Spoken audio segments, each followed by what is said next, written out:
Hello दोस्तों, चलिए आज हम आपको हॉस्पिटल फार्मेसी के बारे में बताएंगे।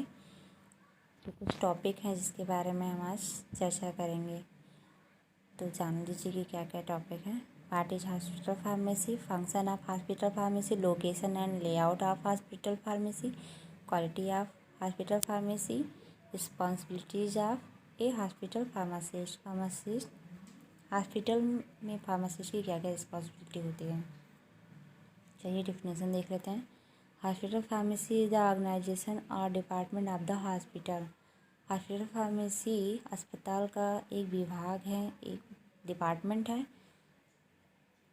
To manage the procurement storage, जो procurement storage, preservation, packaging, sterilization, compounding, preparation, dispensing और डिस्ट्रीब्यूशन का प्रबंध कराता है।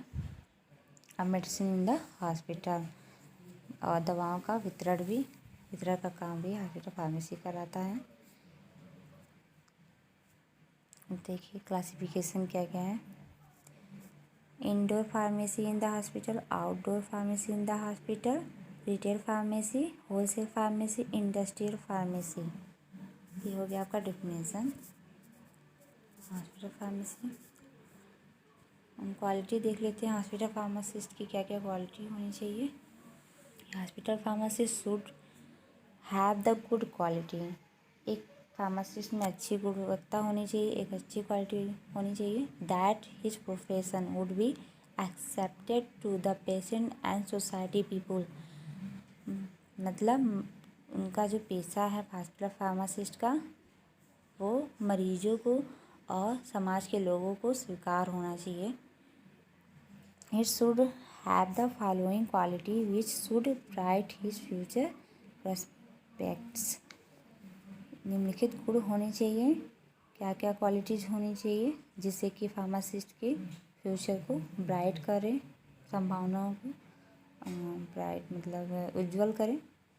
देखिए क्या क्या क्वालिटी होनी चाहिए। ही मस्ट बी ऑनेस्ट, ईमानदार होना चाहिए। He should be sincere to his work, अपने काम के प्रति ईमानदार होना चाहिए उन्हें। He should be dutiful, he should perform his work as per rules. उन्हें रूल के नियम के अनुसार ही वर्क करना चाहिए, परफॉर्म करना चाहिए। ही always follows the medicine act जो भी बनाए गए हैं उनको हमेशा फॉलो करना चाहिए उनको। और he always careful to prepare compound and dispense of medicine. जो भी मेडिसिन वितरण कर रहे हैं, डिस्पेंस कर रहे हैं, उनको केयरफुली ध्यान में रख कर ही डिस्पेंस वितरण करना चाहिए, मतलब उन्हें वितरण करना चाहिए। तो ये सारी क्वालिटीज होनी चाहिए फार्मासिस्ट में। ये आज आगे हम फंक्शन के बारे में बताएंगे। क्या क्या कार्य होते हैं हॉस्पिटल फार्मेसी के। Preparing, compounding and dispensing of medicine to the outdoor and indoor patient, filling and levelling of medical containers, proper dispensing of narcotic medicine. जो भी नारकोटिक दवाएं, नशीली जो भी मेडिसिन होती हैं, जो भी दवाएं हैं, उनको प्रॉपर डिस्पेंस मतलब वितरण करते रहना चाहिए। केयरफुली मतलब ध्यान से बिल्कुल। To keep ready stock of antidote for poisoning and emergency medicine. जो भी इमरजेंसी मेडिसिन होते हैं हॉस्पिटल फार्मेसी में, फार्मेसी स्टोर में, उनको हमेशा स्टॉक में रखना चाहिए। Preparation and sterilization of injectable medicine, maintenance of proper system of all record. Maintenance सभी रिकॉर्ड को, मेडिसिन के परचेज सेल के सभी रिकॉर्ड को मेंटेनिंग प्रॉपर मेंटेनिंग रखनी चाहिए। ये फंक्शन हो गया। अब हॉस्पिटल फार्मासिस्ट की क्या क्या रिस्पॉन्सिबिलिटी यूज होती है, ठीक है, उसके बारे में बात करेंगे। Compounding and dispensing for indoor and outdoor patient department. Indoor और आउटडोर। इंडोर मतलब जो भी पेशेंट भर्ती होते हैं हॉस्पिटल में उन्हें इंडोर कहते हैं। आउटडोर जो प्रिस्क्रिप्शन लेकर के डॉक्टर से और हॉस्पिटल स्टोर से, मेडिकल स्टोर से जो भी दवाएं लेकर के चले जाते हैं डायरेक्ट, तो वो आउटडोर के पेशेंट हो जाते हैं।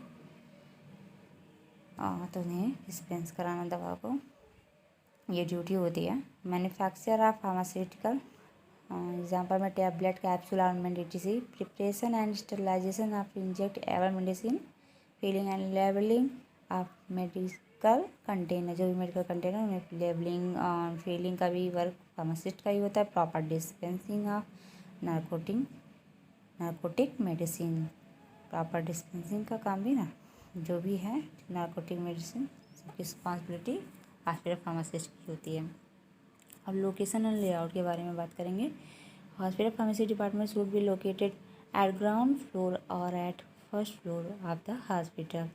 हॉस्पिटल फार्मेसी जो है हॉस्पिटल मतलब अस्पताल में जो हॉस्पिटल फार्मेसी हो वो ग्राउंड फ्लोर पे होनी चाहिए, मेन सेंटर पे, ठीक है। ग्राउंड फ्लोर पे ये होगा कि मरीज आसानी से अलग अलग डिपार्टमेंट में आसानी इजीली से जा सकता है, दवा ले फिर से रिटर्न दवा भी ले सकता है, इसलिए ग्राउंड फ्लोर पर ही होना चाहिए। It should be away from patient department. Two space for hospital pharmacy department should be minimum 250 square feet as per schedule. तो शेड्यूल के नियम के अनुसार ये इतना मैक्सिमम मिनिमम मतलब होना चाहिए 250 square feet. Depending upon the bed capacity of the hospital the area for hospital pharmacy department is as follows. जिस तरह से मतलब जितनी कैपेसिटी हो हॉस्पिटल में बेड की उस तरह से एरिया को मतलब हॉस्पिटल फार्मेसी डिपार्टमेंट का एरिया होना चाहिए। कितना एरिया होना चाहिए? For 100 bed hospital 10 square feet पर बेड होना चाहिए। फॉर 200 बेड का अगर हॉस्पिटल है तो 6 to 8 स्क्वायर फीट पर बेड होना चाहिए। तो ये हो गया लोकेशन लेआउट के बारे में। ये देखिए आगे, according to bed capacity the number of pharmacist required are, मतलब बेड की जो क्षमता है हॉस्पिटल में जो जितने बेड होते हैं उस अनुसार ही फार्मासिस्ट की ड्यूटीज़ लगाई जाती है, जितने फार्मासिस्ट होने चाहिए।